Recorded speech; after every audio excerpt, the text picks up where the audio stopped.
DC is going through one of its biggest planning changes in decades, and most people don't even know what's coming. I'm talking about two huge projects that are going to completely reshape how the nation's capital grows, where people live, and what neighborhoods look like for the next generation. So whether you're a homeowner looking to buy or thinking about investing, what I'm about to share with you is going to change how you think about DC real estate forever. Let's dive in. Okay, so let me break down why these changes are happening right now, because the timing isn't a coincidence. DC is facing some serious pressures that make these planning shifts absolutely necessary.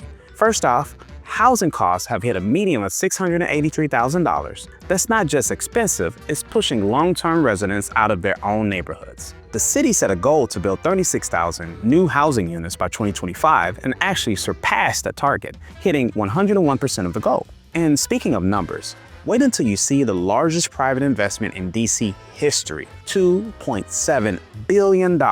I'll break it down for you in just a bit. Now, here's the concerning part. They only reached 82% of their affordable housing goal. That's a significant gap, creating real problems for families. But it gets even trickier. The chief financial officer is forecasting revenues will drop by $1 billion over the next 4 years. Why? They expect to lose 40,000 federal government-related jobs. Remote work has completely changed the game for downtown DC, with federal workers staying home and office demand dropping fast. And here's the wild part. While the city is losing federal jobs, the region's population is projected to reach 845,000 residents and 1 million jobs by 2050. That's way more people needing places to live and work, but with less traditional government revenue to support that growth. That's pretty intense pressure, right? But what makes this even more fascinating is you can't fully understand these new plans without knowing the historical forces that shaped DC into what it is today. Before we go on, if you're serious about staying ahead of DC's real estate changes, you need to hit that subscribe button right now. Think of it as locking in your spot to the best neighborhood of real estate intel. I'm constantly breaking down exclusive market data, neighborhood deep dives, and investment opportunities most people miss. Before we dive into what's changing, you need to understand how DC got to this point, because the history here is fascinating and it explains everything about why these new plans are so significant. Let's start with the Height of Buildings Act in 1910. Most people think DC's height limits are tied to the Washington Monument, but that's completely wrong. The height limits are based on street width plus 20 feet, with maximums of 130 feet on commercial streets and 90 feet on residential streets. This century-old law created DC's distinctive horizontal skyline. But here's the problem. Virtually all buildings in downtown have already reached these height limits. So we're basically maxed out on density in the core of the city. And while we're on the topic of big shifts, DC has plans for a massive 180-acre site. But the equity challenges tied to it can make or break the whole project. I'll break it down for you soon. Now, here's where history gets really important for understanding today's challenges. DC was among the first cities to adopt comprehensive zoning after New York's 1916 precedent, implementing its code in 1920. The original ordinance established height districts, used districts for residential, commercial, and industrial areas, plus lot occupancy controls. This early zoning framework, combined with urban renewal policies and discriminatory lending practices, created significant displacement patterns throughout the 20th century. The National Community Reinvestment Coalition found that DC experienced the most gentrification of any American city between 2000 and 2013, with massive population shifts and economic changes transforming entire neighborhoods. And these historical patterns created today's stark economic inequality, where DC has both the highest percentage of households earning over $200,000 annually and the greatest income divide in the entire country. Some neighborhoods saw property values skyrocket, while others faced decades of disinvestment. The historical context is huge because it explains why DC 2050 is so focused on creating more balanced development, and why the RFK development is targeting Ward 7. Which has faced decades of economic challenges and underinvestment. So now that you understand how we got here, let me show you exactly how DC 2050 is going to flip the script on everything we know about development in the district. Here's the thing, the DC 2050 Comprehensive Plan is the first full rewrite since 2006. And this isn't just updating the old plan, they're completely rethinking how the city grows. The first big change is focused on transit-oriented development. DC 2050 wants growth concentrated around transit corridors, following successful examples in cities like Curitiba, Brazil. Transit-oriented development can make neighborhoods more accessible while boosting equity. The plan aims to connect transportation, jobs, and housing, while bringing in private investment and increasing transit use. But when it comes to equity, the trade-offs are real, and I'll walk you through the challenges that could throw these plans off course in just a minute. Now, here's where it gets interesting for buyers and investors.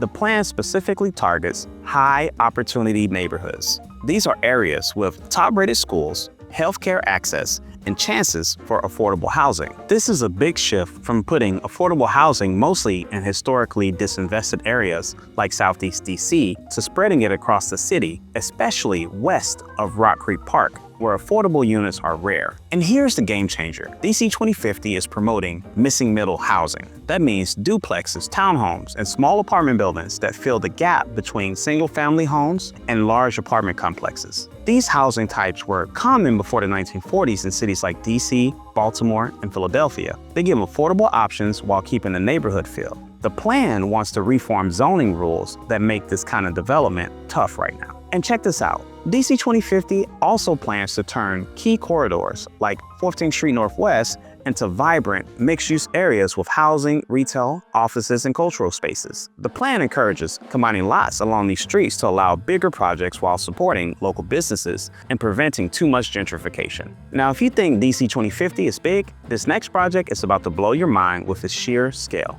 Okay, let me tell you about RFK Stadium redevelopment, because this thing is absolutely massive. We're talking about the largest private investment in DC history at $2.7 billion. Plus roughly $1.1 billion from the city. Here's the scope. The 180-acre site will be divided into 6 distinct districts, creating a development of about 6 times the size of the wharf. To put that in perspective, the stadium district itself only takes up 20 acres, with a 65,000-seat dome facility aiming to open in fall 2030. And the remaining roughly 160 acres will hold 5,000 to 6,000 residential units with at least 30% affordable, plus retail, parks, hotels, and office space. But if you're wondering what this means for you, I'm about to show how these changes could impact you, whether you're buying, selling, renting, or already own. That's coming up in just a bit. Now, this project directly addresses decades of disinvestment in Ward 7, right on the banks of the Anacostia River. It promises over 30,000 jobs and $4 billion in new tax revenue. That's huge for a ward that's been overlooked for way too long. Plus, the Plaza District will serve as the gateway bordering Lincoln Park and Kingman Park, with buildings from 6 to 11 stories that step down in height towards existing row houses. They're planning digital signage and retail to create a festival vibe like Capital One Arena or national parks. The development uses the Stadium Army Metro Station for transit, which is smart planning. But here's where things get complicated. While these projects sound amazing on paper, the equity challenges and trade-offs are huge, and they could make or break everything. DC's 2050 push to put affordable housing in wealthier neighborhoods is a huge policy shift. Community-based plans want to bring affordable housing to areas with top-rated schools and healthcare. But actually making it happen faces pushback from current residents and regulatory hurdles. This is going to be interesting to watch. Here's the tricky part about preventing displacement.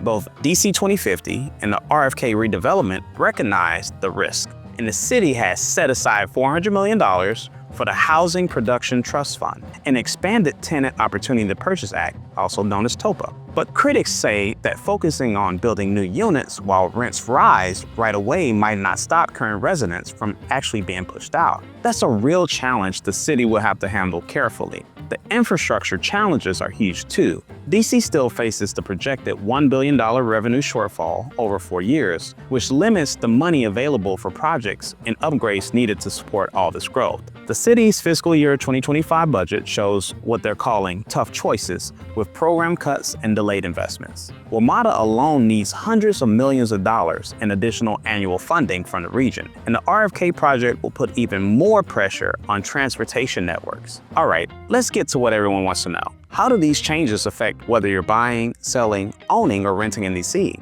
For current homeowners, the market is shifting towards buyers after years of seller dominating. Inventory is up 50% compared to 2024, which is crazy, and it's giving buyers more negotiation power. Prices are still high though, with the median at $683,000, and growth has slowed to 1.6% annually, the slowest pace over the last 2 years. Here's what's interesting for the homeowners. Areas near transit corridors and future development zones could see property appreciation as DC 2050 rolls out. Neighborhoods targeted for missing middle housing may face zoning changes that alter character but could boost land values.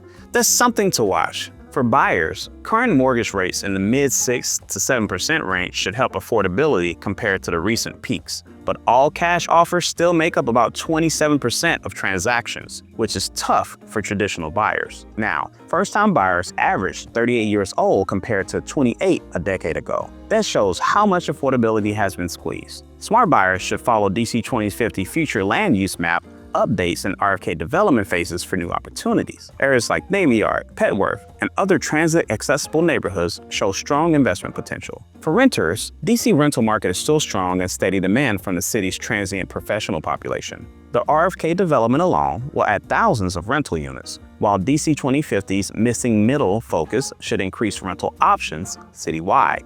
But here's the catch. Rapid development in previously affordable areas may push rents up before new units come online. Ward 7 and areas east of the Anacostia River face particular transformation pressure as the RFK project moves forward. Current renters should be ready for possible displacement as the area becomes more desirable. For investors, commercial real estate investors should focus on transit-oriented locations and mixed-use corridor properties that fit DC 2050 priorities. The RFK development timeline creates chances in nearby Ward 7 neighborhoods before full development hits. Industrial and flex space in Northeast DC could also appreciate as the city's economic grows beyond just federal jobs. So bottom line, these planning initiatives are way more than just building projects. They're reshaping DC's core character for generations to come. The mix of DC 2050's focus on equity and the RFK development's massive scale creates a one-of-a-kind chance to tackle historical inequities while handling huge growth pressures. This is exactly the kind of local intel that can make or break your real estate decisions in DC. If you want to buy in DC and stay ahead of these changes while understanding how they affect the neighborhoods you're looking at, let's connect. Send me an email at ryan@coalitionpg.com so we can start talking about your needs. And before you go, make sure you check out my next video linked right here, where I show the #1 mistake people make when moving to Washington, DC. Trust me, it's going to blow your mind, and it's not what you're expecting. Thanks for watching, and I'll see you in the next one.